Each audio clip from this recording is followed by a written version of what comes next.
Outsourcing list building. Offshore. Does it work? Offshore list building works when you treat it like part of revenue operations. Everyone loves the idea of cheaper pipeline. Hand list building to an offshore team, cut costs, and let your reps focus on selling. In practice, outsourcing list building offshore can be a major lever for any B2B sales agency, outbound sales agency, or in-house revenue team, but only if you manage it like a real system. When teams throw it over the wall to the lowest bidder, they usually get volume, not pipeline. The reason is simple. Outbound is downstream from data quality. If the list is off ICP, missing key fields, or packed with invalid emails and wrong numbers, your cold email agency results drop, your connect rates collapse, and your domains and caller reputation take the hit. That's why list-building services should be measured by outcomes, connects, meetings, opportunities, not by records delivered. At SalesHive, we've seen offshore research power predictable outbound at scale, especially when paired with tight targeting, clear SLAs, and a feedback loop from the SDR team. Whether you run cold calling services in-house or use an outsourced sales team, the mechanics are the same. Your list is the fuel, and bad fuel quietly wrecks the engine. What outsourcing list building offshore actually includes and what it isn't. In B2B outbound, list building is more than find me emails. It includes selecting accounts that match your ICP, finding the right personas and seniority, enriching records with firmographics and context, and normalizing everything so your CRM and sequencing tools don't turn into a mess. Done well, it functions like a mini data ops team that keeps your outbound motion supplied week after week. Offshore list building usually means hiring researchers in a lower-cost talent hub, often the Philippines, to handle high-volume sourcing and enrichment. The financial argument is real. Offshore staffing in mature BPO markets is often 50 to 70% less expensive than equivalent U.S. hiring once you include salary, overhead, and management load. That cost delta is why sales outsourcing has expanded beyond calling and emailing into research and data operations. What it is not is buying a static database and hoping it fits your ICP.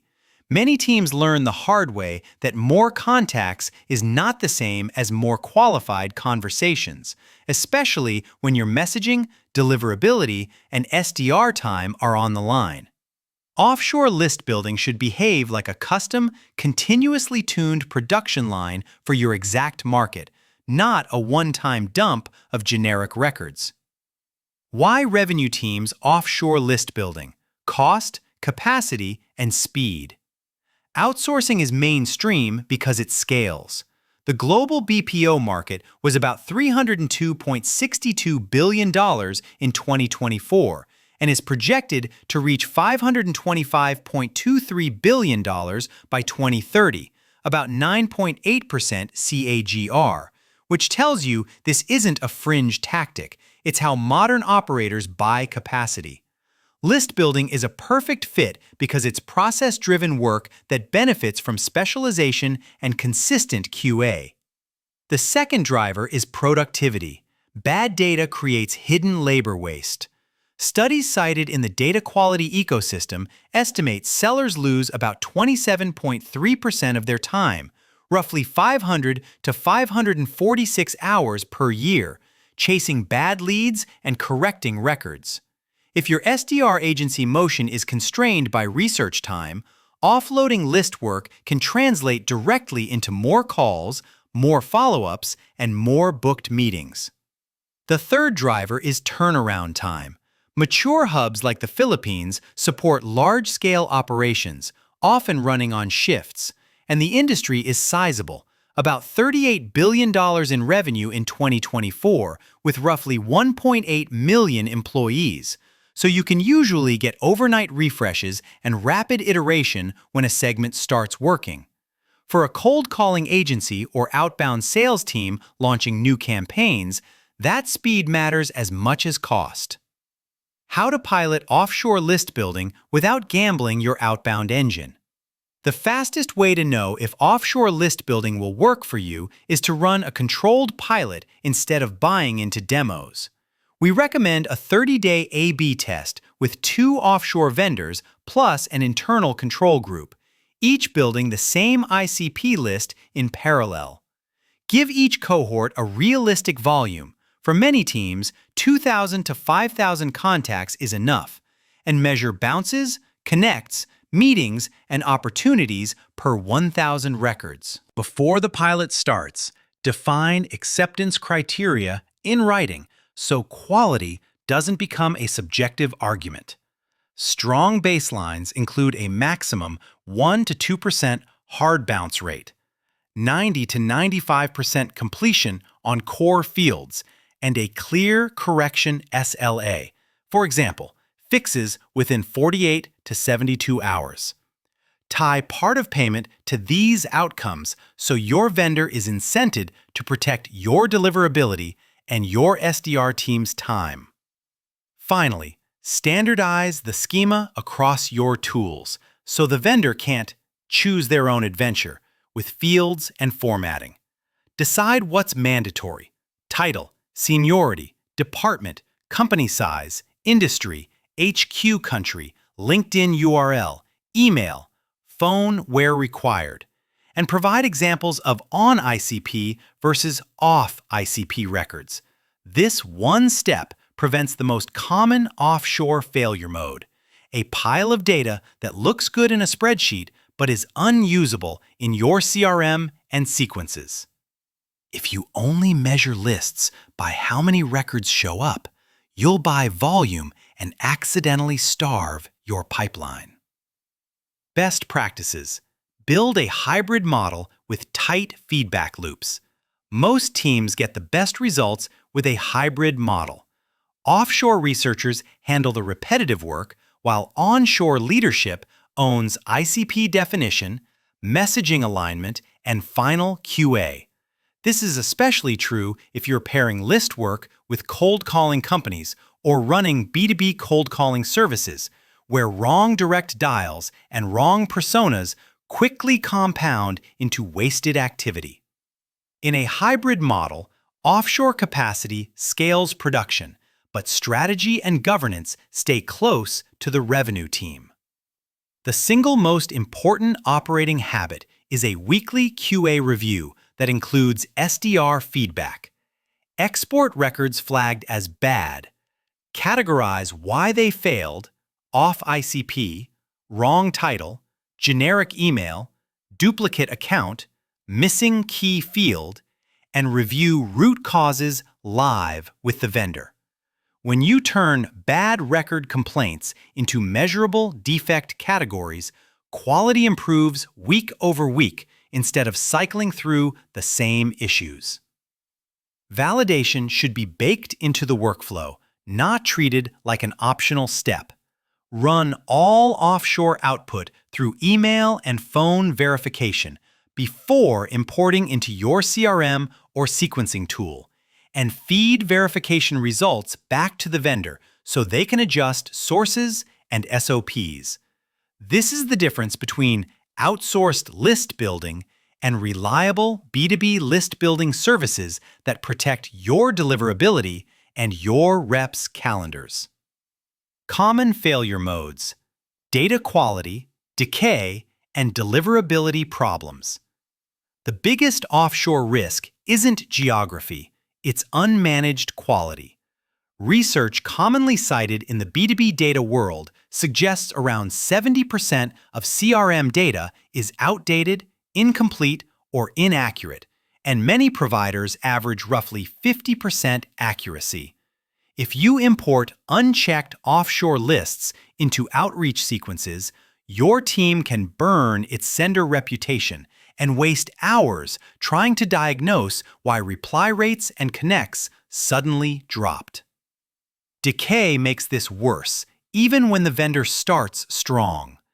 B2B contact data is frequently reported to decay at 22.5% to 70.3% annually, with email addresses decaying around 3.6% per month, meaning last quarter's perfect list can become this quarter's deliverability problem.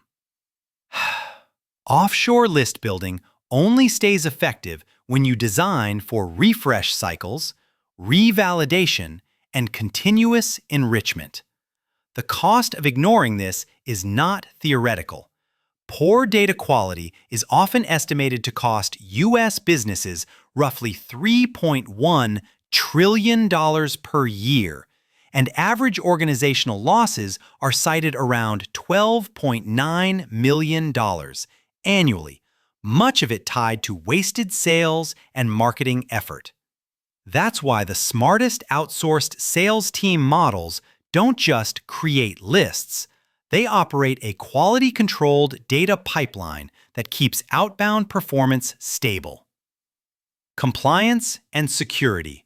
Treat your vendor like a real data processor. If you touch EU personal data, GDPR obligations don't disappear because your list-building vendor is offshore. Enforcement risk is meaningful. GDPR fines are commonly described as up to 20 million euros or 4% of global annual revenue for serious non-compliance. For teams doing global prospecting, compliance needs to be part of vendor selection, not a post-contract checklist. Operationally, you want the basics nailed down: a DPA, clarity on where data is stored and processed, access controls, role-based permissions, least privilege, and defined retention and deletion policies. If EU data is transferred across borders, your legal team should confirm appropriate safeguards, often standard contractual clauses, and verify sub-processors. These aren't enterprise-only steps. They're what keeps your outbound motion from becoming a security headache during procurement. Even when you're primarily US-focused, strong security hygiene reduces risk and makes your revenue program easier to scale. Give offshore teams only the access they need, log activity, and keep sensitive systems behind well-managed credentials and approvals. In a well-run SDR agency model, security is part of process design because one incident can erase the cost savings overnight. How to scale offshore list building after you prove it works. Once the pilot proves out, scale in a way that protects quality. Start by segmenting which markets are offshore-friendly versus onshore-only. High-volume, well-defined segments typically scale cleanly, while niche, strategic ABM or heavily regulated verticals often require tighter onshore oversight. This routing decision prevents the common mistake of applying the same production approach to every segment, and then blaming the vendor when results diverge. As you ramp volume, keep measurement tied to pipeline outcomes. Track meetings and opportunities per 1,000 records by segment, channel, and researcher, and keep your SLAs enforced as volume increases. For teams running cold call services alongside email, treat phone quality as a first-class metric because activity is cheap, but qualified conversations are not. From there, optimization becomes compounding. Tighter ICP definitions, better sourcing playbooks, and smarter enrichment choices. At SalesHive, we've found that when list building is integrated into the outbound system, research, validation, sequencing, and feedback, offshore capacity becomes an advantage rather than a gamble. If you're evaluating B2B sales outsourcing or deciding whether to hire SDRs versus expand list building support, the right next step is simple.